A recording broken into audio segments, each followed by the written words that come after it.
आज हम लोग भगवान बुद्ध की शिक्षाओं को समझेंगे। 6ठी शताब्दी में भारत दुनिया के सबसे प्रसिद्ध धार्मिक आंदोलन में से एक बौद्ध धर्म का जन्म स्थान था। बौद्ध धर्म की स्थापना सिद्धार्थ गौतम ने की थी, जिन्होंने मानवीय पीड़ा और मृत्यु की समस्याओं का समाधान खोजने के लिए अपने शाही जीवन का त्याग कर दिया और ध्यान के माध्यम से आध्यात्मिक ज्ञान प्राप्त किया, जिसे बुद्ध के नाम से जाना गया। यही पूरी तरह से बुद्ध के जीवन और उनके ज्ञान प्राप्ति और उनकी शिक्षाओं पर आधारित है। गौतम नेपाल की तलहटी में स्थित कपिलवस्तु के शाक्य वंश के प्रमुख राजा सुशोधन के पुत्र थे। हालांकि उनकी सामाजिक जाति के विशेषाधिकार उन्हें घेरे हुए थे, लेकिन गौतम का झुकाव आध्यात्मिक था और उन्होंने जीवन के सही अर्थ को समझने की कोशिश की। यात्रा करते समय एक दिन उनका सामना एक बूढ़े व्यक्ति, एक बीमार व्यक्ति, एक मृत शरीर और एक तपस्वी से हुआ। उनकी दयनीय स्थिति को देख करके गौतम को यकीन हो गया कि सभी अस्तित्व का अंत हो चुका है। अपने आसपास की दुनिया के सत्य को समझने की उम्मीद में गौतम ने अपनी राजसी उपाधि को त्याग दिया और सांसारिक संपत्ति से खुद को वंचित करते हुए भिक्षु बन गए। उनकी खोज की परिणति बोधि वृक्ष के नीचे ध्यान करते समय हुई, जहां उन्हें अंततः ज्ञान की प्राप्ति हुई। उन्होंने महसूस किया कि कैसे दुख से मुक्ति मिल सकती है और इस तरह मोक्ष प्राप्त हो सकता है। बुद्ध के सिद्धांत या शिक्षाएं पूरी तरह से मनुष्यों को दुख से मुक्ति दिलाने के उद्देश्य से है और इन्हें सामूहिक रूप से धर्म या धम्म कहा जाता है। यह बुद्ध द्वारा सिखाए गए सत्य को प्रकट करता है और लोगों को आर्य अष्टांगिक मार्ग का अनुसरण करने के लिए प्रोत्साहित करता है, जो उन्हें ज्ञान प्राप्त करने की ओर ले जाएगा। बुद्ध ने सद्गुणों को महत्व दिया। ज्ञान, दया, धैर्य, उदारता और करुणा बौद्ध धर्म का मूल बुद्ध की शिक्षाओं से बना है। 3 सार्वभौमिक सत्य, 4 आर्य सत्य और अष्टांगिक आर्य मार्ग, इन आधार पर इनकी शिक्षा निर्भर है। 3 सार्वभौमिक सत्य, जैसा कि बुद्ध ने उपदेश दिया, ब्रह्मांड में कुछ भी नहीं खोता। ब्रह्मांड में सभी चीज़ें एक चक्र में मौजूद है। पदार्थ ऊर्जा में बदल जाता है, जो बदले में वापस पदार्थ में बदल जाता है। एक पौधा मिट्टी से उगता है और एक मृत पत्ता मिट्टी में सड़ जाता है, मिट्टी बन जाता है। मनुष्य मनुष्य से पैदा होता है, जो फिर से मनुष्य को जन्म देता है। इस प्रकार कुछ भी नहीं खोता और ब्रह्मांड जो कुछ भी लेता है उसे वापस कर देता है। दूसरा सार्वभौमिक सत्य है, सब कुछ बदलता है। इस दुनिया में कुछ भी अस्थायी नहीं है। जीवन हमेशा बदलता रहता है, नदी की तरह बहता रहता है। जीवन कभी खत्म नहीं होता, यह विकसित होता रहता है। ठीक वैसे ही जैसे मनुष्य अपने पूर्वजों से विकसित हुआ है, हमारा आदर्श स्वतः बदलता रहता है। तीसरा, कारण और प्रभाव का नियम। बुद्ध कारण और प्रभाव के नियम पर आधारित कर्म में विश्वास करते थे। उनका मानना था कि मनुष्य जो कुछ भी बोता है वही काटता है। इस जीवन और अगले जीवन में मनुष्य की स्थिति उनके कर्मों पर निर्भर करती है और उसे अपने कर्मों का परिणाम भुगतना पड़ता है। न तो बलिदान और न ही ईश्वर से कोई प्रार्थना मनुष्य के भाग्य को बदल सकती है। अच्छे कर्म अच्छे परिणाम देते हैं, बुरे कर्म बुरे परिणाम देते हैं। जो जैसा करता है वैसा ही फल मिलता है। और आगे 4 आर्य सत्य में उन्होंने कहा है कि दुख का सच क्या है। यानी दुख, जीवन में सभी मनुष्य किसी न किसी तरह से दुख भोगते हैं। जन्म के समय हम दुख भोगते हैं, बुढ़ापे में दुख भोगते हैं, बीमारी में और मृत्यु के समय भी दुख भोगते हैं। हम दुख भोगते रहते हैं। किसी प्रियजन से अलग होने का दुख है, असफल होने का दुख अलग है, संघर्ष की ओर ले जाते हैं। इस जीवन में दुख अपरिहार्य है, इसे बचा नहीं जा सकता।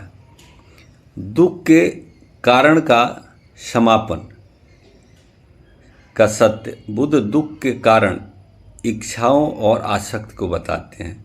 इच्छा और आसक्ति से ही दुख का जन्म होता है। सांसारिक वासना का भ्रम और कामुकता, दुखों की लालसा दुख का कारण बनती है। और तीसरा, दुख के अंत का सत्य, यानी दुख के निवारण का सत्य। दुख को रोकना और आत्मज्ञान प्राप्त करना संभव है।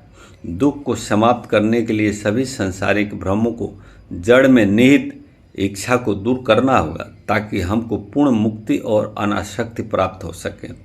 तब हम दुख से बच सकते हैं। और चौथा है आर्य सत्य, उस मार्ग का सत्य जो हमें सुख से मुक्ति कराता हो। बुद्ध के ज्ञान प्राप्ति के लिए इनके मार्ग हैं। आर्य अष्टांगिक मार्ग प्रतिपादित किया गया है। अब ये अष्टांगिक मार्ग क्या है? बुद्ध ने बुद्धि यानी नैतिक चरित्र, एकाग्रता के विकास पर जोर दिया। अपने ज्ञानोदय के बाद बुद्ध ने अपने पहले उपदेश में दुख से मुक्ति के लिए 8 गुना महान मार्ग निर्धारित किए। पहला, सम्यक समझ, समदृष्टि। यह 4 आर्य सत्यों की सच्ची धारणा को संवर्धित करती है। दूसरा, सही विचार, सम्मा संकल्प। व्यक्ति को सही और गलत इरादे के बीच अंतर करने में सक्षम होना चाहिए। सोच में स्पष्टता अच्छे चरित्र के निर्माण में मदद करती है। तीसरा, सम्यक वाक। हमें सदैव दयालुतापूर्वक सचेत होकर दूसरों को सम्मान करते हुए, उन पर विश्वास करते हुए बोलना चाहिए, जिससे हमारे वचन से किसी को तकलीफ न हो। सही कर्म, सम्मता। इसमें दूसरों को चोट पहुंचाने, दूसरों की आलोचना करने से बचना और अच्छा व्यवहार करना शामिल है। किसी के कार्य से किसी भी तरह से दूसरों को चोट नहीं पहुंचानी चाहिए या परेशानी नहीं होनी चाहिए। सम्यक आजीविका, सम्मा आजीव, यानी बुद्ध ने सलाह दी कि दूसरों को नुकसान पहुंचाकर अपनी आजीविका न कमाए और दूसरों को दुखी करके खुशी न पाए। किसी की आजीविका कमाने का तरीका दूसरों के लिए दुख का कारण नहीं होना चाहिए। अगला है सम्यक प्रयास, यानी सम्मा वय। इसका तात्पर्य है अपने लिए अच्छी आदतों को बढ़ावा देना, बुरी आदतों को छोड़ देना चाहिए और अच्छी आदतों को अपनाना चाहिए। और 7वां है सही जागरूकता, सम्मा शक्ति। इसका तात्पर्य स्वयं शरीर, दृष्टिकोण और भावनाओं पर ध्यान केंद्रित करना है। घृणा, लालसा और अज्ञानता को खत्म करने के लिए आत्म जागरूकता की आवश्यकता होती है। 8वां है सम्यक एकाग्रता, संपूर्ण समाधि। चेतना के उच्चतर स्तर को प्राप्त करने के लिए अपूर्णता और अनियतता की समझ विकसित करने हेतु सच्ची एकाग्रता की आवश्यकता होती है, जिसे हम मेडिटेशन बोलते हैं, ध्यान बोलते हैं।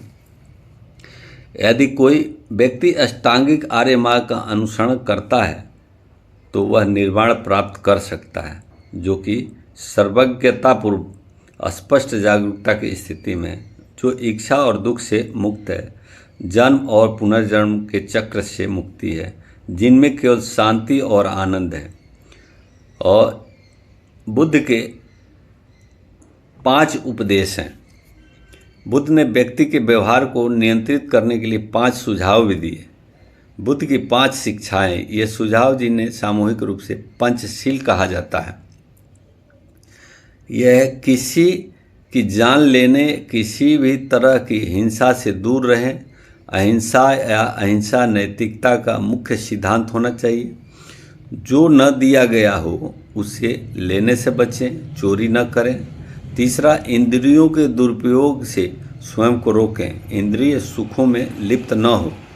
चौथा, झूठ न बोलें और दूसरों के बारे में गलत न कहें।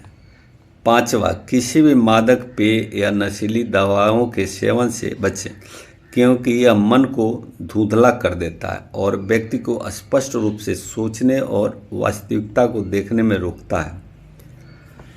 अंततः निष्कर्ष है कि बौद्ध धर्म एक गैर ईश्वरवादी धर्म है, जिसकी स्थापना गौतम बुद्ध ने की थी, जो एक प्रबुद्ध व्यक्ति थे। बुद्ध की शिक्षाएं, जिन्हें धर्म या धम्म के नाम से भी जाना जाता है, पूरी तरह से मनुष्यों को दुखों से मुक्ति दिलाने के उद्देश्य से है। यह बुद्ध द्वारा सिखाए गए सत्य को प्रकट करता है और लोगों को आर्य अष्टांगिक मार्ग का अनुसरण करने के लिए प्रोत्साहित करता है, जो उन्हें ज्ञान प्राप्त करने की ओर ले जाएगा। बुद्ध ने ज्ञान, दया, उदारता, धैर्य और करुणा जैसे गुणों का महत्व दिया। बुद्ध ने 3 सार्वभौमिक सत्यों का उपदेश दिया। ब्रह्मांड में कुछ भी नष्ट नहीं होता, सब कुछ बदलता है, और कारण और प्रभाव का नियम दिया। बुद्ध ने 4 आर्य सत्यों के बारे में सिखाया। दुख का सत्य, हर कोई पीड़ित है। दुख के कारण का सत्य, संसारिक इच्छाएं। दुख के अंत का सत्य, इच्छाओं को दूर करना। और उस मार्ग का सत्य जो हमें दुख से मुक्ति कराता है, जिसे अष्टांगिक मार्ग कहते हैं। बुद्ध ने ज्ञान, नैतिक चरित्र और एकाग्रता के विकास पर जोर दिया। अपने ज्ञानोदय के बाद बुद्ध ने अपने पहले उपदेश में दुख से मुक्ति के लिए अष्टांगिक मार्ग निर्धारित किया था। भगवान बुद्ध ने अपने अनुयायियों को 5 शीलों का पालन करने के लिए शिक्षा दी थी। पहला, अहिंसा। पाणातिपाता वेरमणि सिक्खापदम सम्मादियामि। इसका अर्थ है कि मैं प्राणी हिंसा से विरत रहने की शिक्षा ग्रहण करता हूँ। दूसरा है अस्तेय। अन्नादिदाना वेरमणि सिक्खापदम समादियामि, अर्थात मैं चोरी से विरत रहने की शिक्षा ग्रहण करता हूँ। तीसरा है अपरिग्रह। कामे सूक्ष्मीचारा वेरमणि सिक्खापदम समादियामि, अर्थात मैं व्यभिचार से विरत रहने की शिक्षा ग्रहण करता हूँ। चौथा है सत्य। मूसावादा वेरमणि सिक्खापदम समादियामि, और 5वां है सभी नशा से विरत रहने के लिए सूरा मिरय मज्जा मठा टाना वेरमणि सिक्खापदम समादियामि। इसका अर्थ है मैं पक्की शराब, कच्ची शराब, नशीली चीज़ें के सेवन से विरत रहने की शिक्षा ग्रहण करता हूँ। इस प्रकार भगवान बुद्ध ने अपने अनुयायियों को शिक्षा दिया। गौतम बुद्ध ने जिस ज्ञान की प्राप्ति की थी उसे बोधि कहते हैं। माना जाता है कि बोधि पाने के बाद ही संसार से छुटकारा पाया जा सकता है। सारी परिमिताओं, मान्यताओं की निष्पत्ति 4 आर्य सत्य की पूरी समझ में कर्म के निरोध से ही बोधि पाई जा सकती है। इस समय लोभ, दोष, मोह, अविद्या, तृष्णा, आत्मा में विश्वास सब गायब हो जाते हैं। बोधि के 3 स्तर होते हैं, श्रावक बोधि, प्रत्येक बोधि और सम्यक संबोधि। सम्यक संबोधि बौद्ध धर्म की सबसे उन्नत आदर्श मानी जाती है। उसके बाद भगवान बुद्ध के दर्शन में मुख्य है कि गौतम बुद्ध के महापरिनिर्वाण के बाद बौद्ध धर्म के अलग अलग संप्रदाय उपस्थित हो गए, परंतु इनमें सबसे प्रतीत्य समुत्पाद का सिद्धांत कहता है कि कोई भी घटना केवल दूसरी घटनाओं के कारण ही एक जटिल कारण परिणाम के जाल में विद्यमान होते हैं।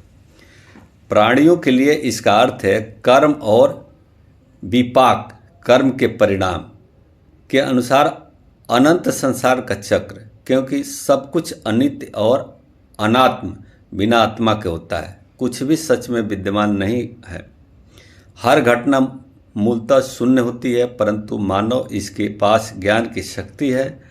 तृष्णा को दुख का कारण है त्याग कर तृष्णा में नष्ट की हुई शक्ति को ज्ञान और ध्यान में बदलकर निर्माण पा सकते हैं। तृष्णा शून्य जीवन केवल विपश्यना से संभव है। आज के इस युग में प्रतीत्य समुद्रपाद समाज में कहीं गायब हो गया है। दूसरा उनका है दर्शन क्षणिकवाद।